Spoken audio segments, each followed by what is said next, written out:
Pemirsa Gatra TV, Anda kembali menyaksikan Gatra Insight. Setelah tadi ada skenario akhir wabah, juga mengenai PHK, ini Pak sekarang mengenai jaring pengaman sosial yang sudah banyak dibagi pos-posnya oleh pemerintah.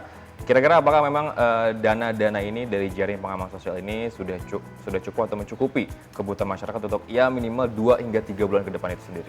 Kalau mencukupi ya belum tentu ya, Iya. karena ini kan kebutuhan manusia tidak terbatas. Oke. Mau dikasih berapapun pasti juga akan kurang. Tapi intinya kan niatan pemerintah untuk meredam gejolak atau mungkin dampak dari misalnya dampak sosial, misalnya dari tadi PHK dan sebagainya. Orang menganggur gara-gara tidak di PHK atau tidak ada kerjaan atau tidak, karena memang tadi misalnya sektor informal, orang yang biasa berdagang pulang kampung gitu. Iya.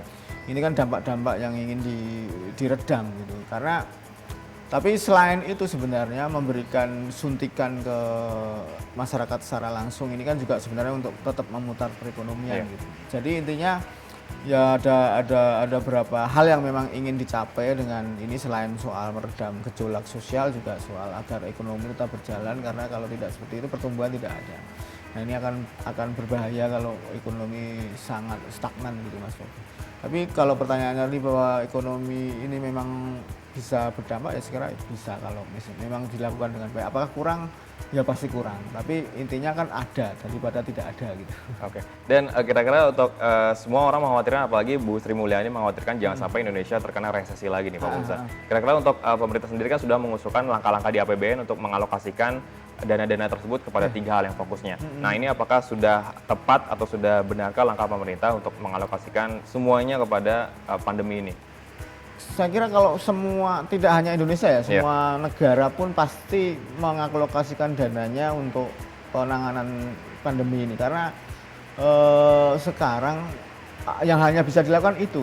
Mau ngapain lagi, misalnya pariwisata sudah nggak bisa diandalkan lagi. Kemudian kalaupun mau menyuntik, mau infrastruktur misalnya, dana infrastruktur untuk apa kalau memang masyarakatnya banyak yang jadi korban gitu. Makanya dana saya kira pemerintah sudah mau melakukan pengalihan gitu ya, berapa anggaran untuk penanganan COVID ini.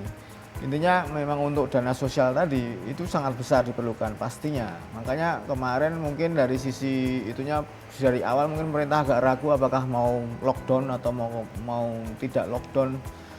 Karena ini soal anggaran juga, pastinya politik anggaran ini yang akan sulit bisa meredam atau tapi dengan cara yang sekarang mungkin dengan APBN fokus ke jaminan sosial ini, saya kira juga tadi saya sudah singgung bahwa ini juga untuk agar perekonomian tetap jalan. Orang tetap berdagang dengan ada disuntik uang dari pemerintah, tetap mereka beli beras gitu kan. Warung-warung tetap buka gitu. Itu minimal kan di sektor informal ini juga masih jalan, meskipun di yang investor besar mungkin, pabrik besar mungkin juga akan terdampak, tapi dia tidak terdampak sendiri, seluruh dunia gitu. Mau bagaimana lagi? Ya selangkahnya ya menyelamatkan masyarakat bawah ini. Saya kira itu sudah tepat. Jadi intinya memang harus tetap memutar roda perekonomian itu sendiri, Pak Mulsa. Iya, masih tetap pertahankan ekonomi di tingkat bawah itu berjalan. Sembari ini selesai, di pandemi ini selesai, kalau sudah selesai kan lebih ekonomi berputar sendiri lebih baik. Baik, semakin menarik perbincangan kita pemirsa Gatra TV, tapi Gatra Insight harus rehat sejenak.